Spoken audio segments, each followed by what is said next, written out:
Il est 9 heures ici à Paris. Bonjour à toutes et tous et bienvenue dans Parlons-en, votre rendez-vous avec l'info qui prend son temps. Voici les titres de ce mardi. Le destin politique de Marine Le Pen entre les mains de la justice.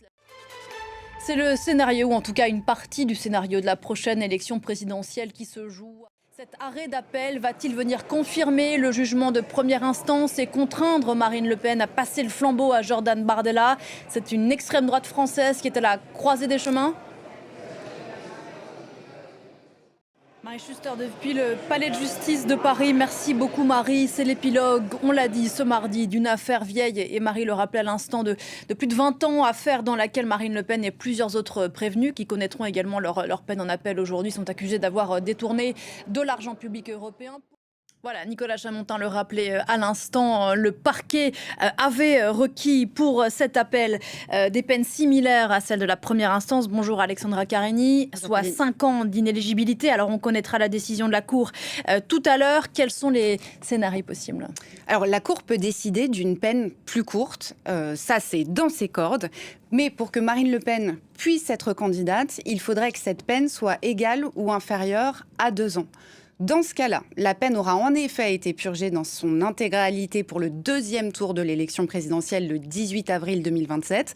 Parce que ce qu'il faut comprendre, c'est que le décompte court depuis la première décision de justice rendue, donc le 31 mars 2025. Donc ça, c'est pour l'inéligibilité. La peine aura été purgée pour le premier tour, il me semble, qui est le 18 avril, effectivement. Qu'en est-il de la peine de prison maintenant?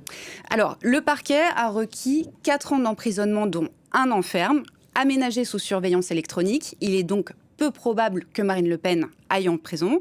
Mais faire campagne avec un bracelet électronique, pour elle, c'est hors de question. La relax, c'est le moins probable des scénarios, Marie le disait tout à l'heure. Alors, clairement, la relax, c'est le moins probable des scénarios, même si c'est bien ce qu'ont plaidé les avocats de Marine Le Pen. Ils ont revu leur ligne de défense et tiré les enseignements de la première instance. Et ça, elle l'avait dit également, ne pas vouloir rester suspendue à cette décision de la Cour de cassation. Oui, elle l'a exprimé très clairement et l'option Bardella est prête à être enclenchée. Le temps presse pour le RN qui a évidemment étudié tous les scénarios possibles. Merci beaucoup Alexandra. Décision très attendue par les Français, les électeurs, la classe politique, quoique les électeurs, bonjour Hélène Frade, pas nécessairement par les sympathisants à minima du Rassemblement national. Oui, c'est ce que fait apparaître le reportage du quotidien La Croix.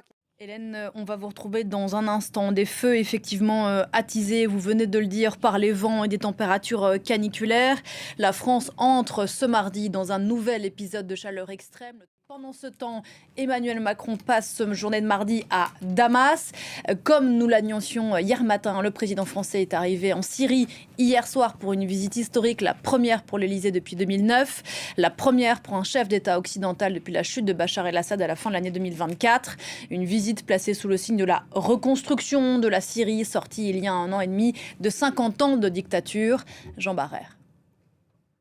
Voilà, Emmanuel Macron qui doit rencontrer aujourd'hui le président syrien Al-Shara. Bonjour Christophe Dansette. Bonjour Pauline. Et dans ses valises, on l'a dit à l'instant, une délégation de patrons, dont celui de Total Energy, on vient de le voir. L'objectif, c'est prendre position sur ce qui pourrait devenir l'un des plus grands marchés de reconstruction de la planète. Oui, ces patrons assisteront tout à l'heure, dans quelques minutes même, à un forum économique entre les deux pays. Merci beaucoup Christophe, c'était l'info éco, le mondial de football à présent. Et d'aucuns diraient que c'est une histoire de karma, la sélection belge a corrigé l'équipe américaine. Et puis éliminer aussi, on vous retrouve à nouveau Hélène Frade, je suis désolée de vous le rappeler ce matin, éliminer aussi les Portugais. Adios et hola. Merci à eux et pensez au capitaine Ronaldo, effectivement meilleur buteur de l'histoire du football, qui n'aura donc jamais gagné la Coupe du Monde. Merci beaucoup Hélène, le journal du mondial c'est dans quelques instants dans la suite de Parlons-en, à tout de suite.